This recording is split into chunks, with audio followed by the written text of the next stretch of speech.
Vamos lá, pessoal. E aí, trouxemos um tema aqui super importante. A gente fala bastante sobre endometriose, mas hoje eu queria trazer um tema sobre endometriose silenciosa. O que que é isso e como que ela pode estar te prejudicando? Tá bom? Se você tem alguma paciente com endometriose aí, se você conhece algum familiar, eu acho que esse vídeo vai ajudar muito vocês aí. Então, já se inscreve no canal e bora, puxa a vinheta.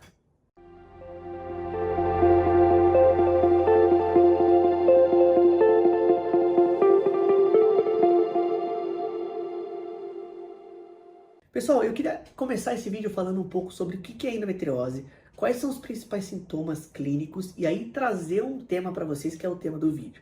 Então, o que é endometriose? Ela é uma doença que afeta a parte reprodutiva da mulher, pode afetar alguns outros órgãos, mas ela é o tecido de dentro do útero chamado de endométrio. Quando ele cresce fora do útero, ele é chamado de endometriose. E a primeira coisa que vem na cabeça da gente é que a principal sintoma da endometriose é dor para menstruar, o que a gente chama de endometriose e o que a gente chama de dismenorreia, ou seja, dor para menstruar. Eu queria colocar aqui do lado um roteirinho dos principais sintomas da endometriose para vocês. Então, o primeiro sintoma é dor para menstruar, o que a gente chama de dismenorreia.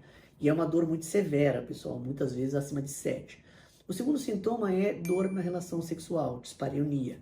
Dispareunia de profundidade, é uma dor muito comum nas pacientes que têm endometriose. Então, elas vão namorar, quando ela namora, ali o pênis bate bem embaixo do útero, a paciente tem dor. Então, dismenorreia, que é dor para menstruar, dispareunia. A terceira é ter dor fora do período menstrual, que a gente chama de dor pélvica acíclica, ou seja, a paciente tem tanta dor durante a menstruação que começa a ter dor depois. As alterações intestinais e alterações urinárias, esses são os principais sintomas da endometriose. Mas um sinal bem importante é da endometriose silenciosa. 30% das pacientes que não conseguem engravidar têm endometriose e muitas dessas pacientes não têm sintomas. E aí o que a gente chama da endometriose silenciosa. Pessoal, eu tenho muitas pacientes no consultório que estão tentando engravidar, que não tem dor para menstruar. E aí fazem todos os exames, aparentemente os exames estão todos normais, mas ela não procura endometriose de forma adequada. E aí que a gente entra neste capítulo de endometriose silenciosa. Para vocês terem uma ideia, 35% a 40% das pacientes que são inférteis, quando me procuram aqui no consultório, mesmo sem sintomas, e uma porcentagem grande dessas pacientes fazem exame de endometriose, e elas têm endometriose como principal causa ali de não conseguir engravidar. É o que a gente chama de endometriose silenciosa.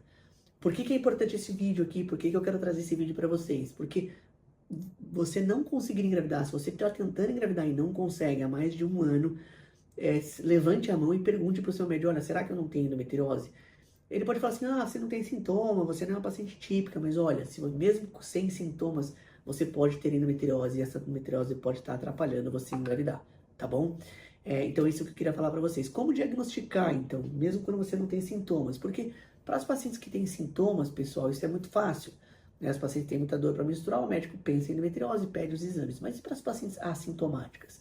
Aí vem não um sintoma, mas um sinal, que é não conseguir engravidar. Então, se você não está conseguindo engravidar, traz de novo esse tema endometriose, porque pode ser um tema importante, tá bom?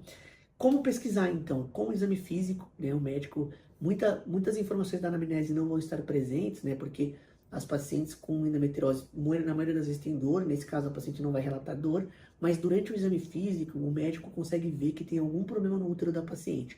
Ou o útero da paciente está muito colado, ou a paciente tem uma perda da mobilidade do útero, ou a gente consegue, né, o médico consegue fazer um exame vaginal ali, um exame de toque, e a gente consegue notar ali embaixo do útero uma lesão, um nódulo, que é um nódulo de endometriose.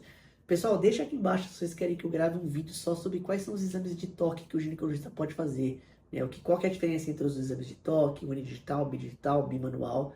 Eu acho que é um tema legal aí para vocês se prepararem quando vocês forem em consulta com o ginecologista e também entender por que o ginecologista faz exame de toque, né? Os órgãos pélvicos, eles são acessíveis ali ao exame de toque e isso traz muita informação para o ginecologista, tá bom?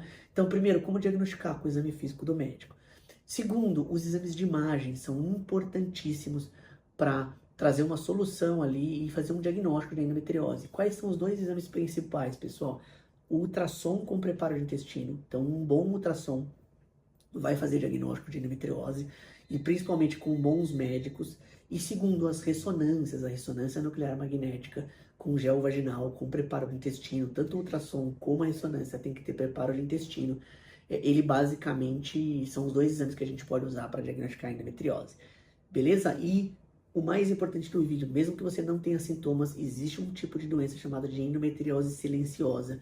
E essa pode ser a causa de você não estar conseguindo engravidar, tá bom? Levante a mão, pergunte para o seu médico, faça os exames específicos, porque se você tiver endometriose, mesmo com os tratamentos de FIV, algumas vezes o tratamento dá errado. Para terminar o vídeo, eu tenho umas pacientes que fazem vários tratamentos em outras clínicas, não no Baby Center, e aí depois a gente faz exame de endometriose, a gente descobre a endometriose, e aí isso pode ser uma explicação porque a paciente não está engravidando. Beleza? Pessoal, se você gostou do conteúdo, se inscreve aqui no canal, comenta. Ah, eu tenho endometriose, meu tipo de endometriose é esse. O que você quer que a gente responda sobre endometriose para você? A gente costuma entrar muito em contato com os nossos seguidores.